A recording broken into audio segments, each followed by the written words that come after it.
Most people imagine that being royalty in the past meant a life of endless comfort. Gold-plated halls, velvety beds, obedient servants, and a kind of power that could bend history.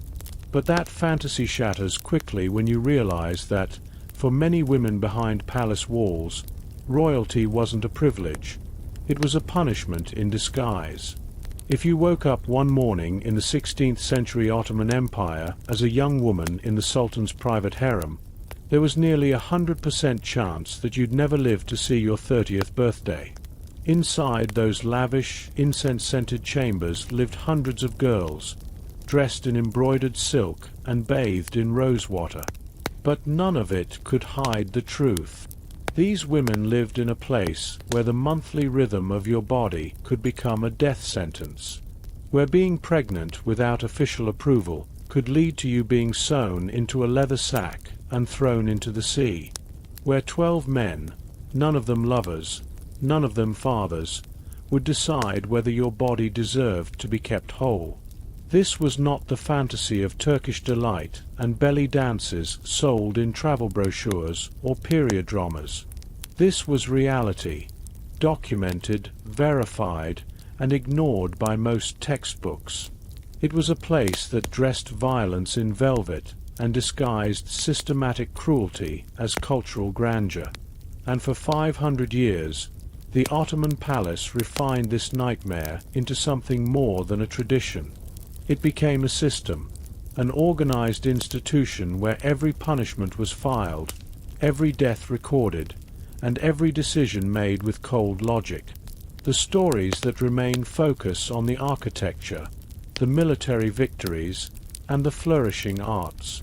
But they leave out the rooms where girls bled alone. They ignore the halls where silence was demanded, and the corridors where secrets drowned alongside the bodies. The history most people know is a carefully cleaned version, polished for tourists and textbooks. But just below that polished surface was a machine designed to use up women and erase them, quietly and efficiently. Over the next hour, let's walk through the real history, the one that wasn't written for comfort. A story that doesn't fit the rose-colored nostalgia of sultans and scimitars. It begins with the ritual that haunted every sunset inside the palace.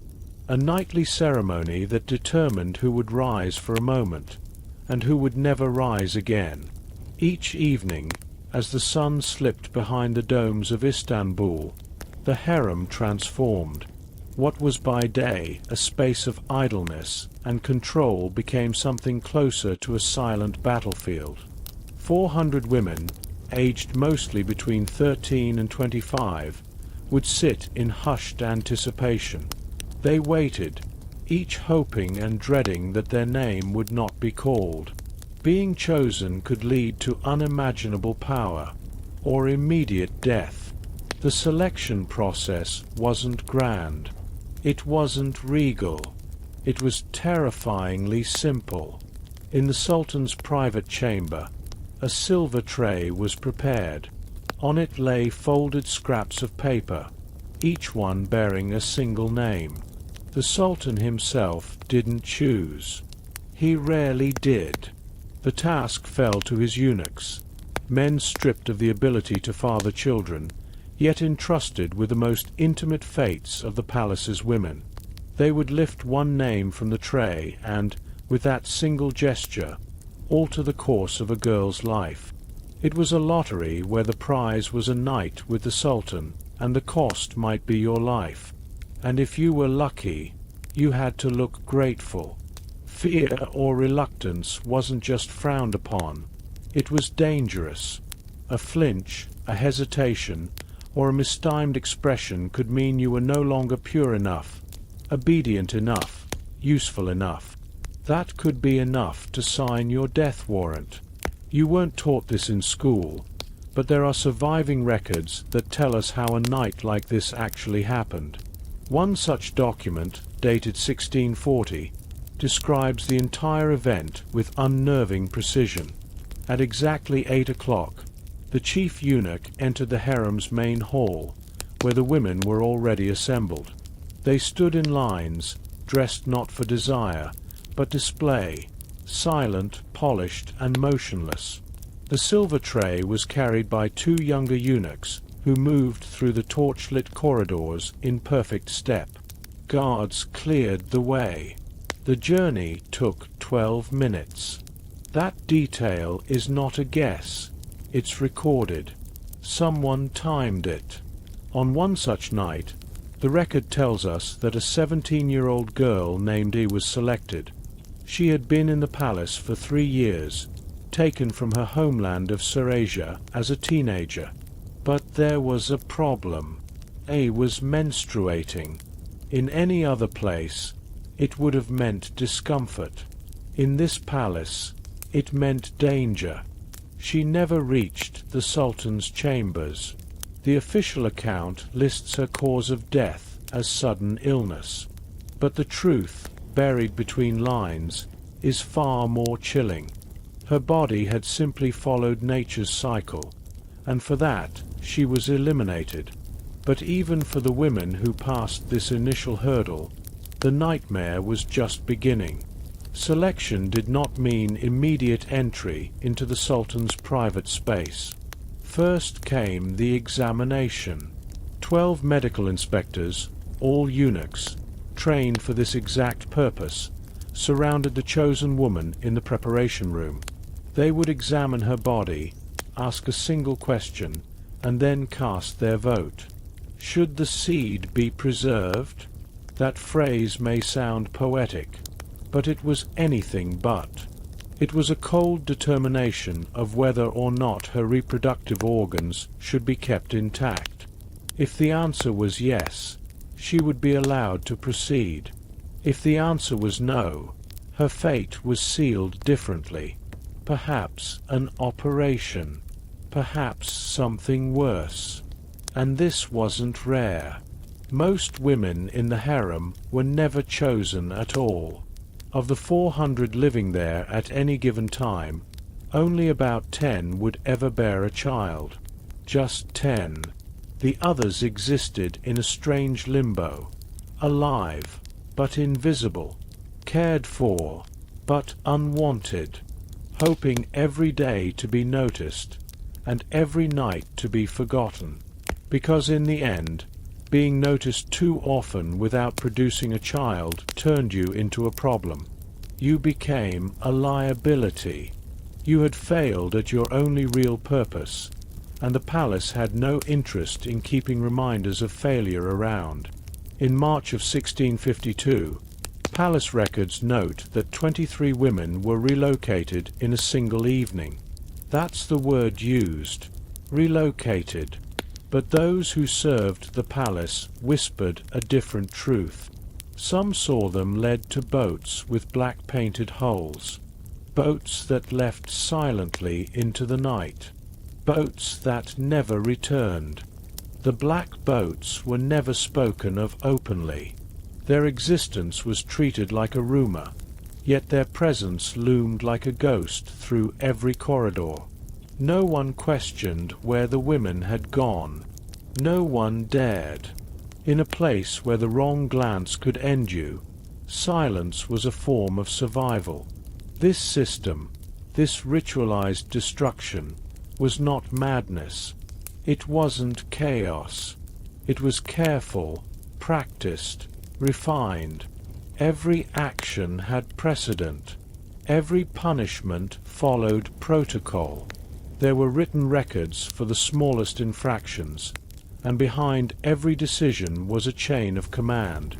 The palace operated like a perfect machine, one designed not just to contain, but to erase.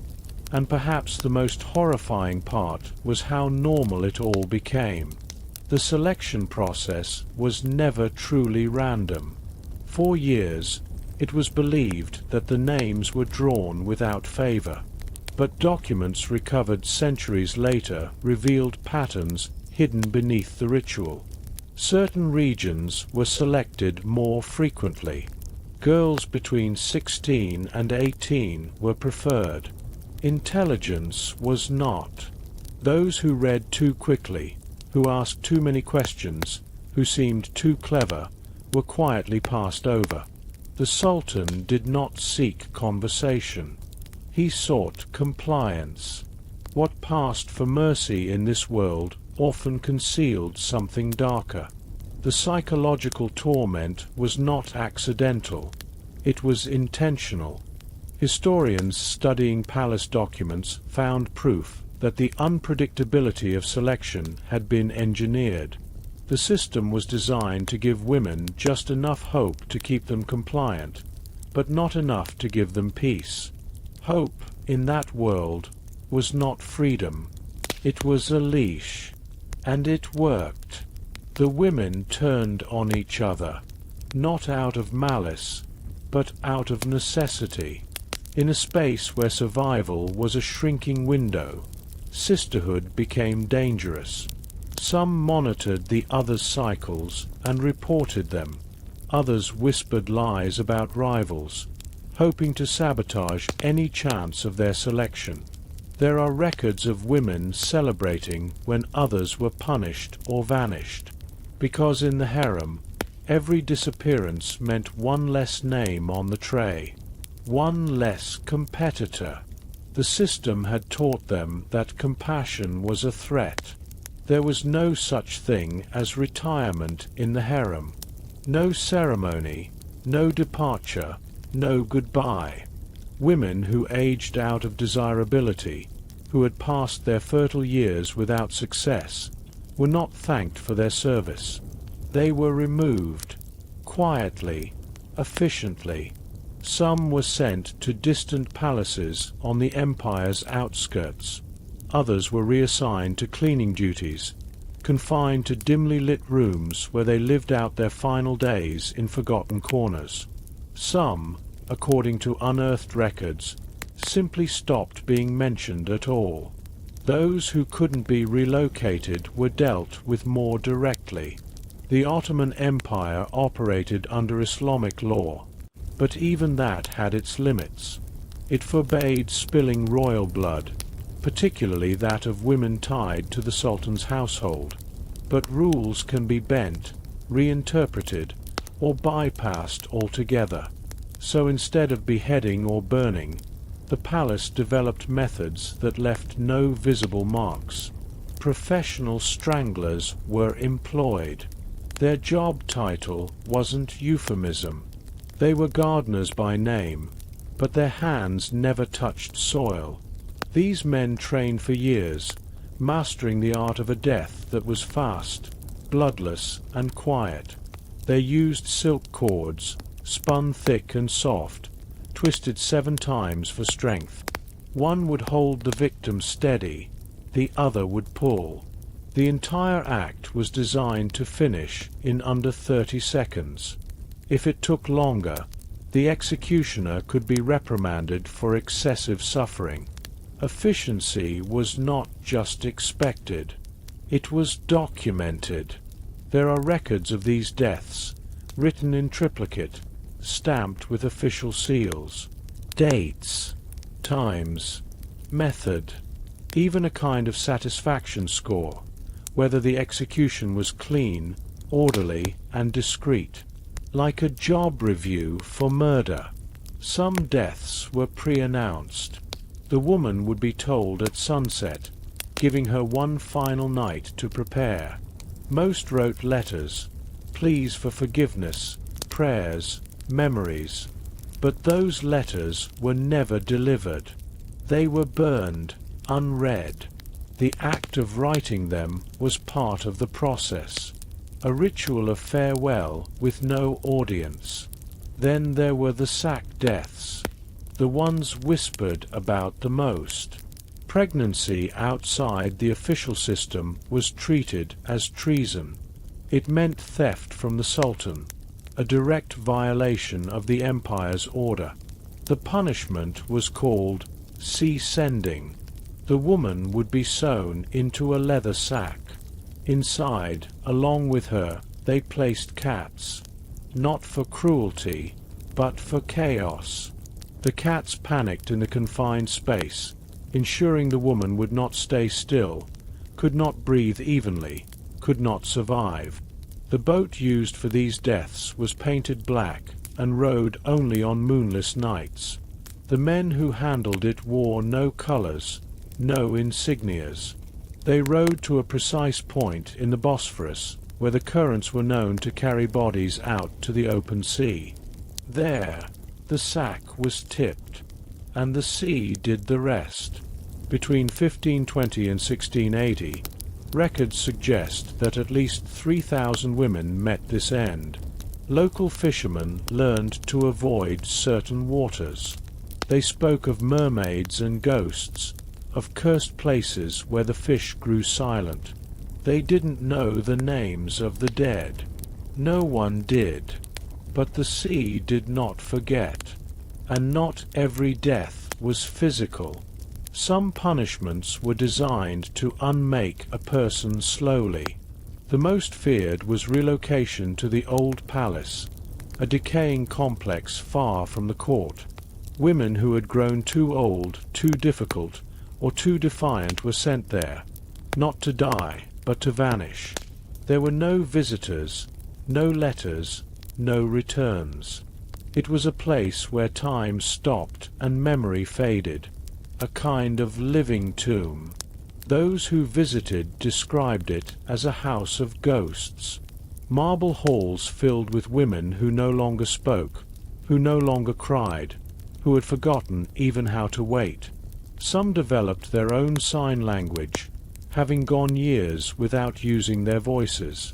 They communicated in gestures, in glances, not because they were forbidden, but because silence had become their second skin. Every form of death had a cost. Strangulation required silk cords and trained men. Drownings needed boats, crews, and planning. Banishment, by contrast, was cheap, a one-time expense, and for that reason alone, it was the most common sentence. Even the economics of execution were recorded. Silk cords were priced at 3 aci. A boat for sea disposals cost 20, including labor. Transport to the old palace was virtually free. Murder in the empire had a line on the budget. The men who carried out these orders were not monsters. They were workers, fathers, husbands. They laughed with friends and wept at funerals. But inside the palace, they were something else. Machinery in a system too old and too large to defy. And many of them broke under the weight. One executioner, whose private journal was found centuries later, filled hundreds of pages with apologies, not just to the women, but to himself. He wrote of dreams filled with eyes that didn't blink, of cold hands that wouldn't let go. His handwriting grew more erratic with time. Toward the end, he stopped writing words altogether, just lines, over and over, like a man trying to draw a boundary around the guilt. But guilt had no borders in the palace. It spread through walls, soaked into silk, and whispered through the marble like a wind that never stopped. Not all who disappeared from the palace did so with force. Some were undone slowly, quietly, through a kind of death that left the body standing but hollow inside. The kind of death that unfolds over years, one silent breath at a time.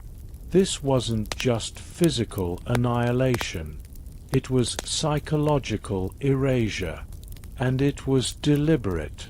There were no flailing executions in public squares. No messy violence. The palace had no need for spectacle. Its methods were refined. Each punishment was polished over generations until it fit perfectly into the larger design.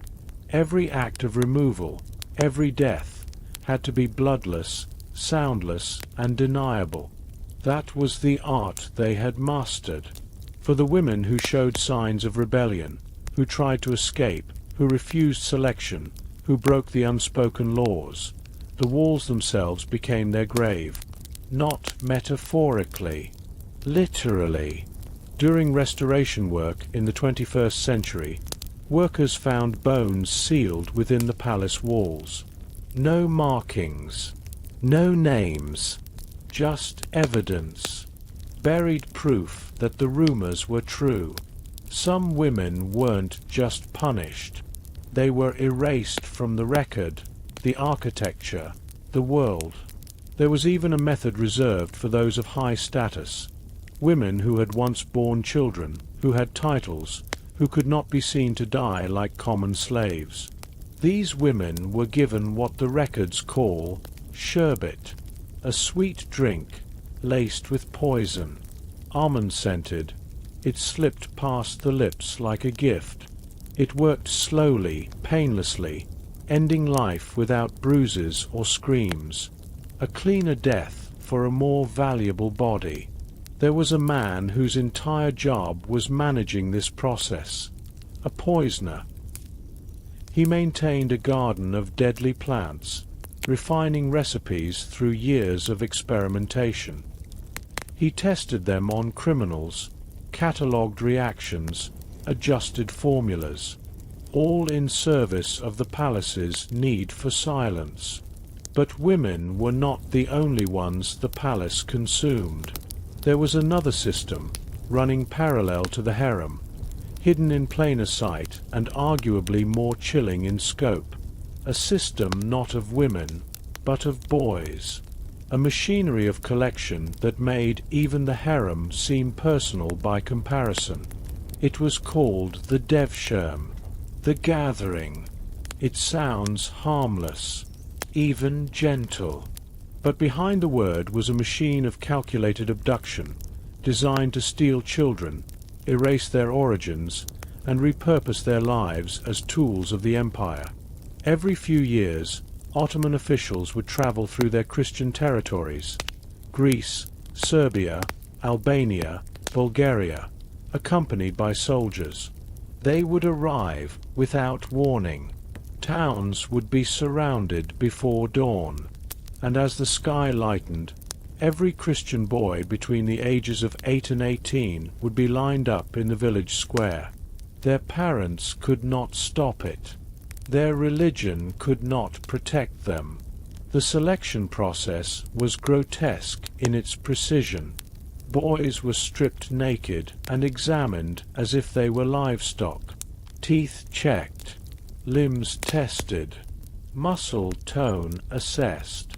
Intelligence measured through crude tests. The perfect boys were taken. The too clever, the too emotional, the too young, sometimes left behind, until the quotas became more important than the standards. Then, even they were swept away. These weren't chaotic kidnappings. They were bureaucratic harvests. Each region had quotas. If there weren't enough suitable boys, the officials could lower standards. The only rule that mattered was the one they repeated in every village. The Sultan must have his share. And then came the march. From the forests of the Balkans to the capital, the boys walked, chained together. No wagons, no rest. The journey could take months. Hunger was common, disease inevitable. 1 in 5 died before reaching the city. No one turned back to collect the dead. Their chains were cut, their bodies left by the roadside, and the march continued. They called it a pilgrimage of sorts, a passage. But it wasn't a journey toward faith. It was toward unmaking. Because once the boys arrived, the process of erasure truly began. They were given new names, Muslim names. Their original names were forbidden. Speaking in their native tongue could earn a beating. Praying in the wrong language meant starvation. They were circumcised, regardless of age, often without proper medicine. Their hair was shaved, their clothes burned, their pasts dissolved. The goal was not simply to break the body, but to reform the mind. To the outside world, it looked like opportunity. These boys were trained in language, theology, military arts. Some would become elite guards, even viziers, rising to positions of immense power. But power wasn't freedom. It was proof that the system worked. The boys who survived, who thrived, were the ones who became its most loyal servants. And those who couldn't adapt, they disappeared, quietly, without record. Some families tried to resist. They would cut off a son's fingers to make him unfit, or hide him in caves, monasteries, wells. Others tried to convert to Islam to protect their children, only to find that even that was forbidden if done too close to a collection year. The trauma spread outward like a disease. Entire regions were left without boys between the ages of 10 and 18. Some villages went generations without raising a full family of sons. The loss wasn't just physical. It was cultural, spiritual, generational, and its echoes still haunt the folklore and bloodlines of the Balkans. Even more insidious was what the palace did with the most beautiful boys. Not all were destined for swords and battlefields. The most delicate, the most striking, were set aside for something else entirely. They were brought into the palace schools, places of high education and even higher cruelty. On paper, they learned poetry, music, theology, diplomacy.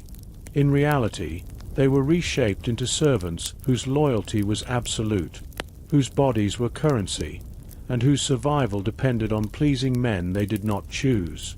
At night, the education changed. Lessons became transactions. Costumes were worn. Dances performed. Obedience measured in silence and compliance. This wasn't grooming. It was industrialized degradation. And still, the system continued. Because it worked. Because it made the empire stronger. Because it made no sound. The palace schools were designed to impress from the outside. Elegant archways, domes glinting under sunlight, marble columns traced with intricate blue tiles. Visitors spoke of their grandeur. Ambassadors praised the curriculum. But behind those walls, education was not the primary purpose. These were factories, and the raw material was stolen childhood. Boys between the ages of 10 and 18, plucked from their homes and stripped of their names, were sorted into a brutal hierarchy the moment they arrived. The lowest were given the name Ikaglan, inner boys. Above them were senior students. At the top, an elite class who had already been reshaped into ideal servants. Polite, obedient, beautiful, and silent. The outer world saw schools. But those inside learned quickly that advancement required far more than skill with pen or sword. Test scores could only take you so far. What truly mattered was submission, and the price of climbing even one rung higher was usually the surrender of something irreplaceable. At night, the lessons changed. While the day was for languages and calligraphy, the night belonged to older boys who had learned how to dominate, and instructors who orchestrated it all. The so-called mentorships were nothing more than sanctioned control. Senior students claimed younger ones as possessions. These arrangements had names, paperwork, and records. They weren't accidents. They were institutional.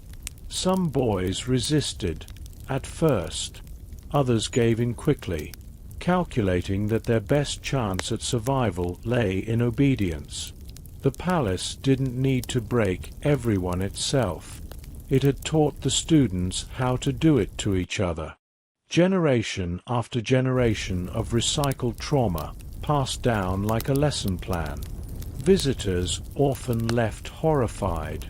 A French observer in 1650 described how the younger boys were dressed in women's clothing and paraded before officials as entertainment. Painted cheeks, silk sashes, dances that blurred the line between performance and plea. He wrote that those who resisted were beaten, while those who complied received coins, sweets, or extra food. Nothing given freely. Everything earned through sacrifice. Financial records confirm it. The palace profited from these arrangements. Boys were rented for special sessions, their time scheduled like appointments. The institution took the majority of the fee. The rest was kept in accounts boys could access upon graduation, if they survived that long. Injury reports tell the rest of the story. Medical records logged throat inflammation and rectal bleeding in nearly half of the students. But the language was cold, clinical, no emotion, just data. Suicide was labeled sudden illness. Broken bones from desperate attempts to escape were written off as accidents. One guard's journal recorded 31 boys who fell from the same tower within a 5-year span. The tower had a railing. The pattern had a message. These boys had stopped waiting for rescue. The theological justifications were as disturbing as the practices. Palace imams issued rulings that serving superiors was a form of spiritual discipline. Submitting to abuse became an act of worship. Any resistance, any hint of defiance, was reframed as moral weakness. Religious language wasn't used to heal, it was weaponized to control. Escape was nearly impossible, but a few tried. For them, there were punishments designed not to kill, but to empty the spirit. The marble treatment forced boys to kneel naked on freezing stone for hours. The silence room was a space without light or sound, a box that devoured time and thought. The memory pit was a deeper horror still, a narrow pit where boys were lowered and left alone for days, fed just enough to keep them from dying, just enough to wish they could. There was no vocabulary for consent in these spaces, no lessons in dignity. Even the ones who excelled did so through calculated dissociation, and some did rise. Some became janissaries, bodyguards to the sultan. Others climbed higher still, becoming viziers, governors, men of immense power. But what was left of them? A few who escaped in later years left accounts. One boy, who fled to Venice in 1701, wrote, "They took my name and gave me a number. They took my guard and gave me ritual. I speak 7 languages, but scream in the one I was born into. I wear silk and carry gold, but I wake from sleep tasting blood." The palace was proud of its results. Other empires took notice. Persian courts attempted to build their own versions. The Mughals in India brought in Ottoman educators to teach them the method. Because the system worked. If what you wanted was loyalty shaped by trauma and control without rebellion, the survivors protected each other. They rose together, promoted each other, never speaking of what had been done to them in the basements of their education. Their silence wasn't complicity, it was the price of peace. Their success wasn't redemption, it was a mask. And through all of this, the machine kept running. The Devshirme collections continued. The palace schools never ran out of students. There was always another village. Another mother hiding her son. Another march toward a place that offered everything except freedom. Even as the years passed, as borders shifted and rulers changed, the system endured, because it had become self-sustaining. It needed no justification, no explanation. It existed because it always had. And then, one day, a girl arrived at the palace. She was 15. Her name was Alexandra, the daughter of an Orthodox priest from what is now Ukraine. Her village was attacked by raiders, her family slaughtered, and she was dragged away in chains, destined for the very heart of the Ottoman palace. But unlike most, she did not shatter. She sharpened, and in the cruel, calculated world of velvet and silence, she would become the only woman to ever turn the machine in her favor. She arrived bound and bleeding, her wrists rubbed raw by iron, her eyes swollen from smoke and dust. They called her a spoil, a slave, a commodity. But she walked through the palace gates with her head held unnaturally high for someone in chains. That was the first thing they noticed. Not her hair, not her youth, but the strange defiance in her silence, like a candle refusing to flicker, even when drowned in oil. Her name was Alexandra, but she would not be called that for long. She was baptized into palace life under a new name, Harem. It meant the cheerful one, a mockery of her grief, perhaps, or a test of how well she could wear a mask. Most broke within weeks. She did not. She learned the rules with frightening speed, learned when to lower her gaze, when to show teeth, not in fear, but in the suggestion of a smile, learned the rhythms of the eunuchs, the movements of the guards, the small, unspoken hierarchies of the harem. And then she disappeared, on purpose, not physically, but socially. She kept her head down, her voice soft, her presence dim, so much so that many forgot she was there at all. And in the palace, forgetting was dangerous. But for her, it was cover. While others clawed and betrayed for attention, she studied. She learned Turkish quickly, then Arabic, then Persian. She practiced scripts in the margins of laundry records, memorized verses spoken in morning prayers, even though they were not her own. In secret she asked questions, of the old women who washed linens, of the eunuchs who thought no one noticed them, of the cooks who knew which foods the Sultan loved and which he avoided. She was building a library inside her mind. And then came the silver tray. It always came eventually. One evening, like any other, the eunuchs entered the harem. 400 women watched, breathing as if it might change their chances. When the name was spoken, there was confusion. It was not one of the favorites, not a girl from a powerful region. It was her. Some whispered that it was a mistake, that the Sultan would send her back. She had no titles, no support. She was too new, too plain, too strange. But he did not send her back. That night she smiled, not seductively, not shyly, but with something sharper, colder. And when she left the Sultan's chamber at dawn, she did so not with trembling knees or tear-streaked cheeks, but calm, unbothered, calculating. She had made her choice. She would not survive the palace. She would rule it. What followed was a series of quiet victories. She did not try to win over the other women. She did not beg for favors or fawn over eunuchs.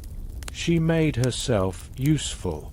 She repaired a silk robe better than the seamstresses. She translated a letter none could read.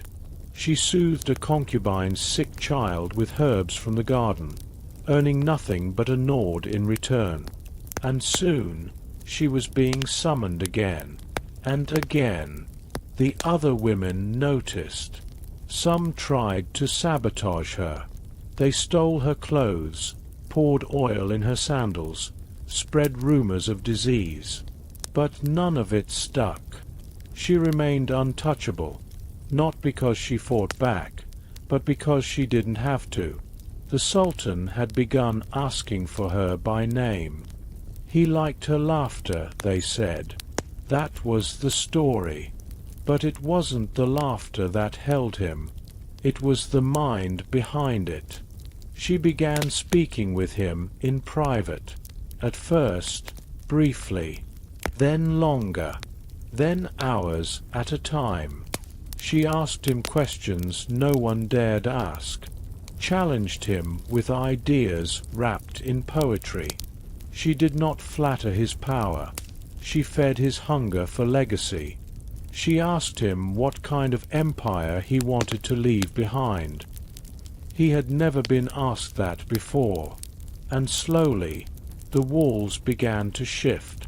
Not literally. The marble remained, but something unseen had begun to bend. The other women saw it first, then the guards, then the viziers. The Sultan was no longer rotating companions. He had stopped visiting others altogether. And then came the unthinkable. He freed her.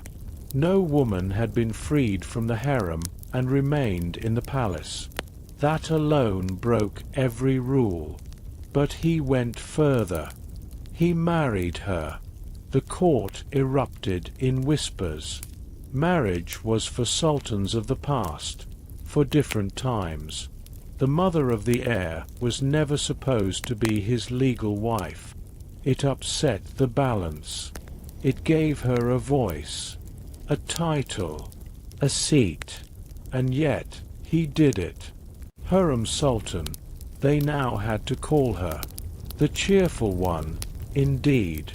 Her rise was not just a personal triumph. It was a transformation of the entire system. With one marriage, she reshaped centuries of precedent. She bore the Sultan's sons. But she also became his advisor, his confidant, his co-ruler in all but name. Letters between them read like exchanges between equals.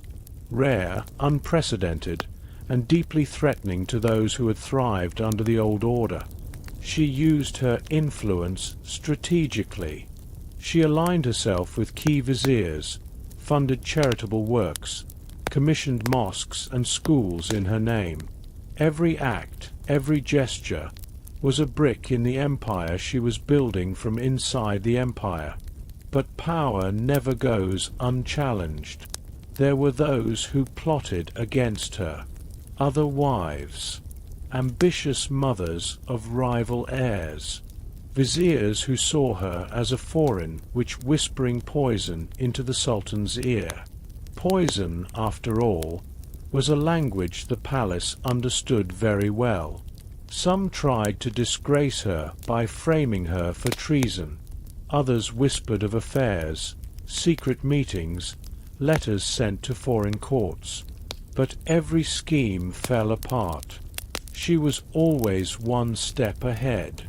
Either the evidence vanished, or the accuser did, and behind her rise, a deeper question began to form. Was she the exception, or the beginning of something new? With every step Harem took beyond the confines of the harem, the old order trembled. The palace had always prided itself on hierarchy, centuries of ritual that defined where a woman could walk, who she could speak to, and how her gaze should fall. And now, that very structure had allowed a former slave girl to walk into the imperial council chamber as the Sultan's wife. She didn't speak there, not officially, but her presence was louder than words. When policies shifted, when new appointments were made, when old alliances were suddenly dissolved, the viziers whispered, not about the sultan's mood or his advisor's counsel, but about what Harem had said to him the night before. And it wasn't just rumor. She began sending letters, not in secret, but in plain view. Letters to foreign courts, to ambassadors, to rulers of distant lands, written in her own hand, sealed with her own emblem. No woman of the harem had ever corresponded directly with foreign powers, but Harem did. And those letters weren't mere pleasantries. They were diplomacy, gentle but clear, persuasive yet firm. In one surviving example, she warned a European monarch not to provoke the empire. In another, she offered peace terms. In both, her tone was measured, intelligent, deliberate. She was not just a wife. She was a stateswoman. But power, even when earned, invites danger, especially when held by a woman. Inside the palace, enemies multiplied. Former concubines who had once vied for the sultan's favor now turned their attention to sabotage. They could not challenge her openly, but they could whisper in the right ears, spread rumors that she was poisoning the sultan's judgment, that she had bewitched him, that her sons, born of foreign blood, could not be trusted to inherit. And then there was Mahidevran. Once the favored consort, Mahidevran had borne the sultan his first son, and long assumed that meant she would one day become the queen mother. But Harem had shattered that expectation. With every son she bore, with every evening spent in the sultan's company, Mahidevran's position slipped further from reach. The palace could not tolerate two queens, and only one would survive. Their rivalry became legend, but it was not a war of blades. It was subtler, more insidious. The movement of servants, the reassignment of guards, the sudden disappearance of allies. This was how battle was waged behind marble walls. And Harem, with her talent for patience, always struck last, and hardest. Over time, Mahidevran's circle shrank. Her influence dwindled. Eventually, she was sent away to live in another palace. Not executed, not imprisoned, just exiled through displacement. Forgotten without violence. A final humiliation. Harem had learned from the empire itself. You don't always need to kill your enemies. Sometimes, you just remove them from memory. Yet for all her triumphs, one threat remained. One obstacle that no amount of charm or intelligence could easily overcome. The law. Ottoman tradition dictated that when a sultan died, his sons would be forced to fight for the throne. There was no automatic succession, no crown prince. Instead, brothers were expected to eliminate each other. It was not only tolerated, it was endorsed. Bloodshed was seen as necessary to prevent civil war, which meant that when Harem looked at her sons, she did not see princes. She saw future targets. She had 5 children, 4 sons and a daughter, and she knew, deep within, that the empire would not allow them all to live. So she began to plan. She spent years building influence not just for herself, but for her sons. She paired them with strong governors. She secured command of provinces, prepared each for the possibility of rule. But quietly, she worked to ensure that only one would survive the test. That son was Selim. Not the most brilliant, not the most charismatic, but the most controllable, the most loyal, the one who listened to her counsel without pride or rebellion. He would need every advantage, because when the Sultan died, everything would fall apart. There were rumors of poison in those final years, whispers that Harem, fearing Mahidevran's son Mustafa, may have played a part in his downfall.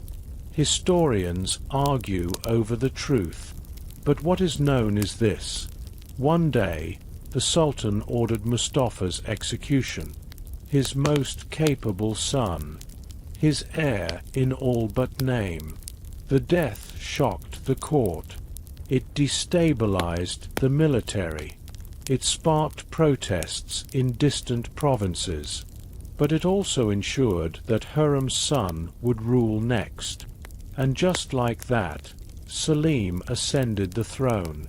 She had done it. From slave girl to queen mother, Harem had not only survived the empire, she had reshaped it. But her triumph was not without cost. Her hands were clean, but her conscience weighed heavy. Letters from her final years show glimpses of regret, of weariness. She had secured her children's place, but she had watched other mothers grieve. She had fought wars with no banners, buried rivals with no funerals, and in the process become something far colder than the girl who once wept outside a burning village. Power had not saved her. It had transformed her. And long after she died, her legacy lingered, not just in marble mosques or political reforms, but in the silence of the palace, in the way future women were watched more closely, the way concubines were trained more cautiously, the way the machine adjusted itself to prevent another harem.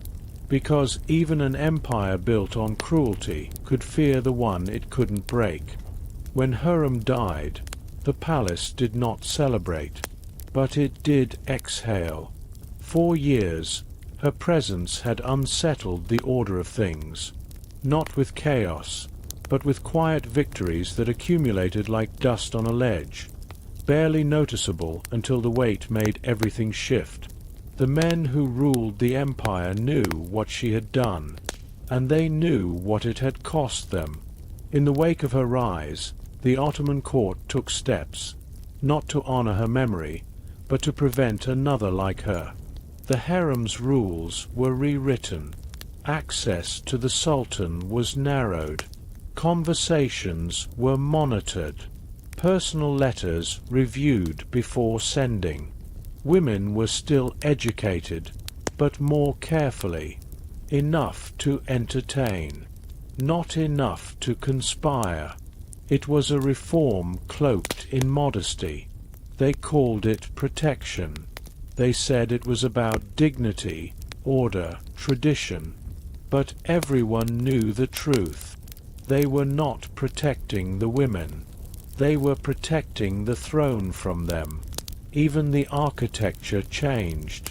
New walls were built, dividing the imperial quarters more sharply from the women's chambers. Windows were narrowed. Doors were moved.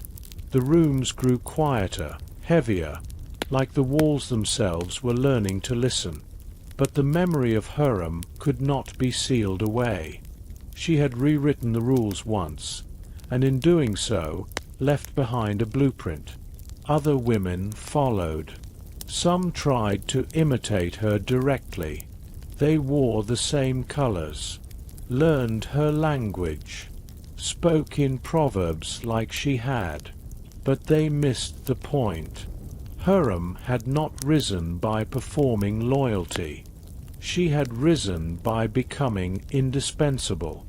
That was a harder skill to teach. Still, her influence survived. Her daughter, Miraima, inherited her intelligence, her sharp sense of timing. As a princess, she held no official authority, but she knew how to navigate power. She built mosques in her own name, funded trade routes, sat in on councils as a silent observer.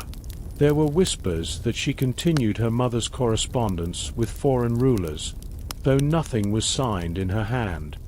She remained unmarried until well into adulthood, unusual for the time, but not impossible when one's mother had already bent the rules of empire. And then came Nurbanu. She wasn't born in the palace. She was captured at sea, taken from the island of Paros, renamed, and placed into the harem like so many others. But she, too, rose. Not by chance, but by strategy. She became the favored concubine of Selim, Harem's son, and later the mother of his heir. By then, the role of Valide Sultan, or Queen Mother, had taken on a new weight. Harem had defined it, and Nurbanu inherited it. But where Harem had ruled with charm and quiet persuasion, Nurbanu ruled with discipline and fear. She tightened the structure of the harem, dismissed servants she couldn't control, appointed new gatekeepers, oversaw the schooling of her grandsons. She even selected which concubines would enter the palace, ensuring loyalty from the moment a girl crossed the threshold. She was building a dynasty, and unlike her predecessor, she didn't hide her hand. Nurbanu's influence was so expansive that foreign diplomats began writing directly to her. Venice, in particular, saw her as the true power behind the curtain. And they weren't wrong. She brokered peace deals, approved ambassadors, and even prevented certain wars from starting, all without lifting a sword. But she also ensured that no woman beneath her would ever gain the same access she had. She knew the cost of competition. Like Harem, Nurbanu had watched women disappear. She had understood what happened to those who reached too far, too quickly. She had learned the hard lesson. To keep power, one must close the door behind her. So while she opened paths to power for herself, she locked them behind. One girl, Safi, nearly challenged her. Safi was clever, beautiful, and fluent in several languages. She had captured the heart of Nurbanu's son, the future Sultan Murad, and held his attention for years. But Nurbanu saw what was happening. She saw the pattern repeating, and she acted. She had Safi confined to her chambers for months. The punishment was never named. There were no charges, no accusations, just a quiet reduction of movement, a tightening of the leash. When Safi emerged again, she was quieter, more cautious. She had learned the boundaries, but she had not forgotten. When Nurbanu died, Safi reclaimed her place with surgical precision. She became Murad's chief consort, and later, the next Valide Sultan. Another woman in a long, silent line who ruled from behind screens and veils. Each of them carried a part of Harem's legacy. Not her name, not her style, but her instinct, her ability to navigate a system built to erase them.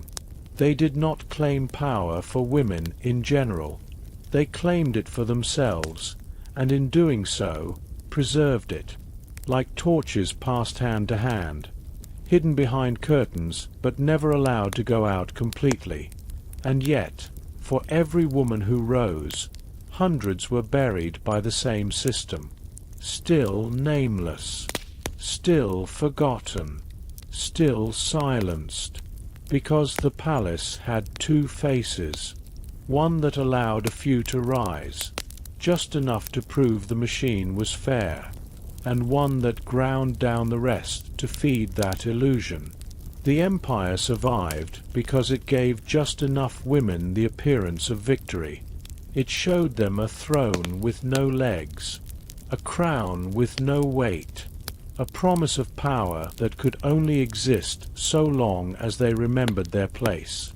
And if they forgot, there were still black boats on the Bosphorus, There were still sacks and cords and marble slabs beneath the palace. There were still men with keys to rooms no longer marked on maps. The same old machine, only better hidden. From the outside, the palace still glittered. Its domes shimmered under sunlight. Its fountains sang of abundance. Its courtyards smelled of jasmine and cardamom. Foreign visitors wrote pages of praise about the symmetry of its tiles, the discipline of its guards, the softness of its silks. They saw elegance, order, peace. But what they didn't see, what they weren't allowed to see, was how carefully that illusion was maintained. Because inside, nothing was peaceful. There were no accidents in the harem, no coincidences. Every whisper was measured, every movement recorded. The walls had ears, and sometimes even eyes. The eunuchs kept journals. The chambermaids were trained to notice patterns. A girl who cried at night, a girl who hoarded bread, a girl who asked too many questions. Nothing was ignored. Surveillance wasn't just a tool. It was the culture. In fact, many women were forced into service not because of their beauty, but because of their memory. A girl with an exceptional ear for language might be recruited not to entertain, but to eavesdrop. Planted among the others, she would pretend to be ordinary, while reporting everything she heard. Even girls chosen for the sultan were sometimes decoys, sent not for pleasure, but to test loyalty, to provoke conversation, to lure enemies into speaking freely. Their reward was silence. They couldn't share what they had done. They couldn't ask for protection. If they failed, or if they knew too much, they were quietly dismissed. Or worse, the palace had no use for witnesses. And yet, generation after generation, women kept arriving, captured, gifted, orphaned, surrendered. From every corner of the empire and beyond, Circassians, Georgians, Armenians, Hungarians, Africans, Persians. Some were sold by families hoping for a better life. Some were taken in raids. Some were born inside the walls and never stepped beyond them. But all were remade. The transformation began on the first night. A girl would be stripped of her clothes, bathed by strangers, her hair cut, her body examined. She was given a new name, usually Arabic or Persian. Her original name would never be spoken again. Then came training. The harem was a school as much as a prison. Girls were taught how to walk, how to kneel, how to listen. They learned embroidery, music, calligraphy. They studied the Quran, history, court etiquette. Some learned medicine. Others were taught languages, especially if they were beautiful, because the Sultan's preferences shifted with each campaign, and being able to converse in his mother tongue could make all the difference. But the most important lesson was silence. Not obedience. Silence.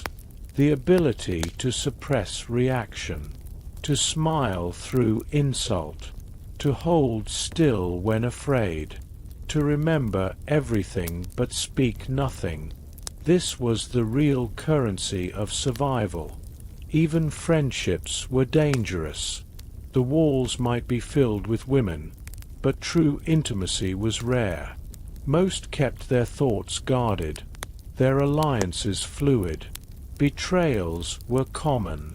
A misplaced word, a careless joke, a sigh overheard could end a life. So they learned to live behind layers. They laughed, but not too much. Cried, but never where someone could see. Those who adapted became part of the system. They were promoted to positions of responsibility: room keepers, garment supervisors, prayer leaders. These women enforced the rules as fiercely as any guard, not because they enjoyed it, but because enforcing order meant staying visible, and being visible meant being useful, and being useful meant being safe. It wasn't loyalty, it was self-preservation. Meanwhile, outside the women's quarters, the empire expanded. Sultans went to war. Territories were added, taxes collected, rebellions crushed. But inside the harem, little changed. The same rituals, the same fears, the same dream of being chosen, because even after all the suffering, that dream still flickered. To be chosen by the sultan meant comfort, attention, perhaps even freedom. It was the only real hope most girls had. And when that moment came, when the eunuchs arrived with the perfumed veil and the silver mirror, everything stopped. The chosen girl would be prepared for hours. Her body scrubbed, her skin oiled, her teeth polished. She would be dressed in layers of silk, her eyes rimmed with kohl, her wrists dusted with ambergris. She would walk barefoot down a lantern-lit hall, led by guards who would not speak to her, and then she would wait. Sometimes the sultan never arrived. Sometimes he did, but said nothing. Sometimes he asked questions. Sometimes he simply watched. It was never what the girls expected, and almost never what they had imagined. And afterward, there were no guarantees. Some were never summoned again. Others returned weekly. A rare few became favorites, and rarer still, wives. But even then, they weren't free. Becoming a favorite only brought more scrutiny. Other girls would turn. Alliances would shift. Servants would gossip. A rise in status was also a rise in danger. The higher one climbed, the thinner the air. The favorite might receive gifts, jewelry, land, titles. She might bear children. She might even be allowed to write letters. But she was still watched, still judged, still replaceable. And she knew it. There were no mirrors in most of the chambers, not because the palace lacked wealth, but because too much reflection made women remember who they were before. And memory was a liability. Only a few ever truly escaped. And those who did, those who left with influence, with names remembered by history, were seen as exceptions. Miracles, myths. But they weren't. They were women who had played the game better than anyone else. They had smiled longer, waited more patiently, struck more precisely. And even then, they had paid dearly for it, because in the end, the palace didn't need to kill most women to control them. It only needed them to forget who they were. By the time the empire reached its twilight, the machine had perfected itself. The harem no longer needed brutal enforcement to keep women in line. It had evolved into something smoother, quieter. Obedience had become instinct. There were still guards, still keys, still locked doors. But more often than not, those doors stayed shut simply because no one dared to open them. The women knew the risks.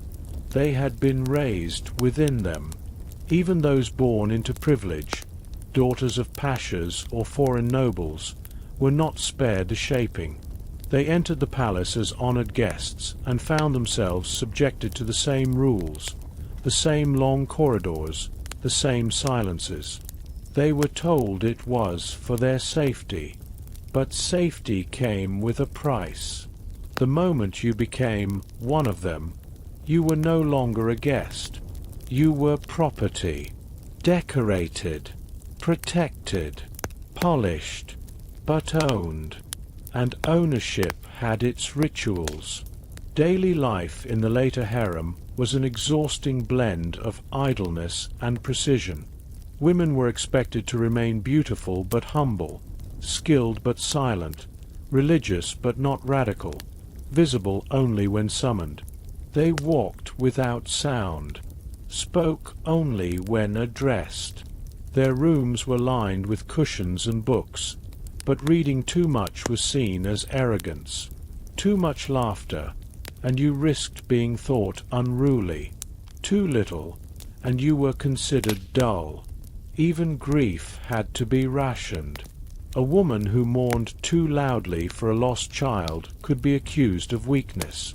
A concubine who cried too long for a departed sultan risked being labeled hysterical. And hysteria, of course, led to removal. So they adapted. They swallowed sorrow in silence, prayed with eyes open in case someone was watching, learned to smile even while numb. They traded secrets in gestures, a touch on the sleeve, a glance toward a lantern, a shift in posture. Nothing written, nothing repeated, only remembered. But the empire itself was changing. Wars were being lost, territories slipping away like silk in water. The outer world was catching up, demanding reforms, threatening invasion. Sultans grew anxious, their courts bloated with spies and traitors. And still, within the palace, the harem remained untouched, frozen in tradition like amber trapping dust. It was in those years, under that decaying grandeur, that the women reached their most fragile and most dangerous form. No longer chained by iron, but by duty.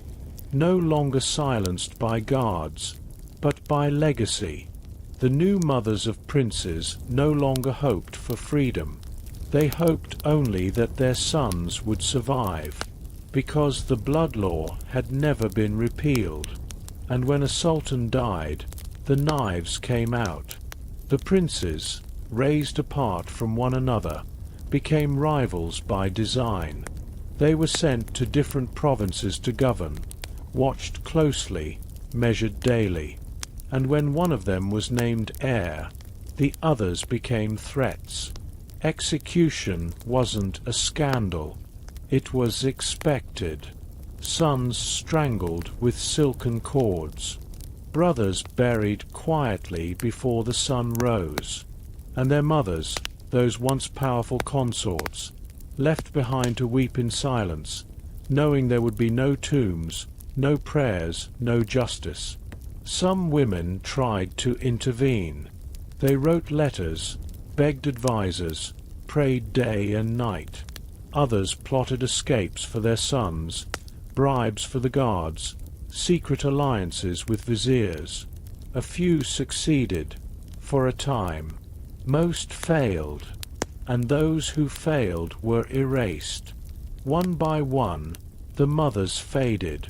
Some went mad, wandering the inner gardens, whispering to ghosts. Others were locked away in luxurious rooms they could never leave. They were fed, clothed, attended, but forgotten. Their names no longer spoken in the council chambers. Their portraits removed. Their sons reduced to whispers of what might have been. Eventually, even the position of Haseki Sultan, the once coveted rank of chief consort, was phased out. Too risky, too visible. The palace no longer wanted women with ambition.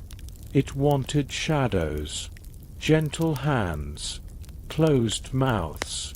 The last generation of harem women understood this. They stopped reaching for power, stopped asking questions. Some turned inward, writing poetry, painting quietly, teaching younger girls how to survive. Others withered early. Their spirits hollowed long before their bodies gave out. One woman, unnamed in most records, wrote in her journal, "We are flowers in a sealed jar, perfumed, arranged, and dying in perfect silence." That jar was made of history, tradition, religion, fear. And by then, it was also cracked. The world outside was shifting. Revolution in Europe. Industrial might rising. And at last, in the late 19th and early 20th centuries, the cracks in the palace walls became too large to ignore. Foreign powers pushed harder. Internal rebellion surged. The imperial coffers drained, and the once unshakable Ottoman dynasty began to teeter. But the harem didn't collapse in a blaze of fire or rage. It faded. Its women were not released. They were forgotten. Their chambers slowly emptied. Their guards reassigned. The songs they once sang in Turkish, Arabic, and Persian echoed for the last time between marble pillars. And then, finally, silence. When the empire fell and the Republic of Turkey rose from its ashes, the new leaders abolished the harem system entirely. The gates were closed. The curtains pulled back. Tourists began to walk the same halls that once echoed with fear and longing. Flashbulbs replaced candlelight. Whispered secrets were replaced with guided tours. But the stories? Most were never told. Most of the women left behind no names, no voices, no children. Just impressions. Footsteps. Broken combs. Faded letters hidden in library collections. A few official portraits. Fewer still buried under engraved stones. Yet for 4 centuries they had shaped the empire, not with thrones or swords, but with silence, with survival, with sacrifice. And even when history tried to forget them, somehow they remained. When the empire died, it didn't take its ghosts with it. They stayed, stitched into the curtains, woven into the carpets, trapped between marble tiles. The palace had changed names, changed rulers, changed purpose, but the air still carried the weight of everything that had happened inside. Visitors walked through the old harem halls, snapping photos of ornate ceilings, tracing fingers along faded calligraphy. Tour guides recited names of sultans, dates of wars, the cost of chandeliers. But the women, the real heart of that place, remained mostly unnamed. A few were remembered. Harem, Kozum, Miraima, names that made it into paintings, books, museum plaques. But even those names came filtered, flattened into roles. Wife, mother, favorite. Their thoughts were guessed at. Their letters interpreted. Their pain softened for comfort. The rest, erased by design. And that erasure was not just historical. It was functional. It made the system seem cleaner, easier to understand. Men ruled. Women whispered. The empire rose. The empire fell. But history is never that simple, because without those women, the empire might have crumbled long before it ever reached its golden age. Without their quiet influence, their brutal intelligence, their enduring calculations, the palace would have devoured itself. Their silence had held it together. Their endurance had kept the crown from slipping. And yet, their reward was vanishing. They had no tombs alongside their sultans, no poems written for their deaths. Their legacy was survival itself. to have lasted longer than their enemies, to have protected a child long enough for him to reach a throne, to have spoken truths that only the walls heard. That was victory. For many, that was enough. But the question lingers. Was the palace a prison or a stage? Were these women captives or queens in disguise? The answer, perhaps, is both, or neither. It depends on which moment you choose to remember.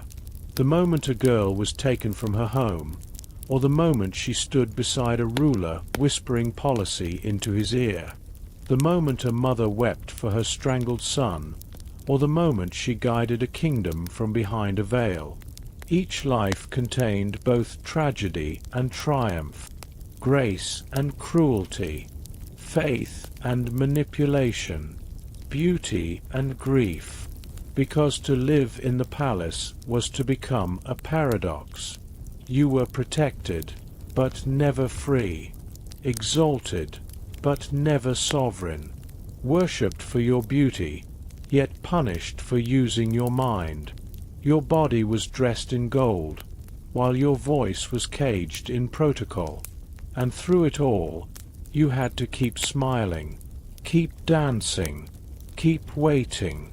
There is no monument to the thousands of women who passed through those halls, no names carved in stone, no scroll listing who they were before they were taken.